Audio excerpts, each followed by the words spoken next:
Alors, le DP, malheureusement pour moi, il n'y a pas très très longtemps que je l'ai découvert. Je l'ai découvert qu'en début d'année 2022. C'est grâce à ça que j'ai réussi à bien équilibrer mes repas. Le TP, pour moi, c'est vraiment poser des mots, déjà, avec des gens qui nous ressemblent. Donc déjà, on arrive, on se pose, on dit « Ok, c'est cool, les gens me ressemblent, on va pouvoir parler ». Ensuite, on s'entraide, on apprend. Par ce parcours-là, on apprend à voir qu'est-ce qu'il y a de positif, qu'est-ce que je peux en faire, comment je peux le transformer. Quoi qu'il en soit, on peut discuter de cette maladie avec des personnes qui ne sont pas concernées. S'ils ne la connaissent pas, ils ne peuvent pas nous comprendre. Hein. Mais en discuter dans les ateliers, oui.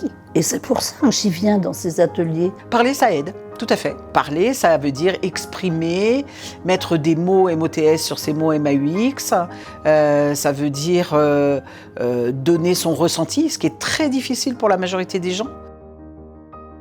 Un patient qui va être acteur de sa maladie a toutes les chances de mieux vivre au quotidien et d'être dans une meilleure acceptation. Je me sens mieux, je vais davantage sortir, si vous voulez, parce que j'avais tout ralenti. Ça a vraiment été un booster, les ateliers d'ATP. Et ça a vraiment été quelque chose qui m'a permis de prendre conscience que je pouvais faire avec. L'éducation thérapeutique, ça coûte moins que les hospitalisations qu'il pourrait y avoir derrière. Et là, je ne parle pas en termes de qualité de vie du patient, qui forcément, s'il est moins hospitalisé, va mieux vivre sa maladie, va mieux l'accepter.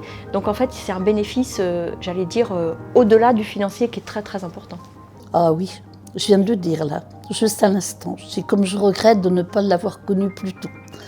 Parce que pour moi, c'est très important.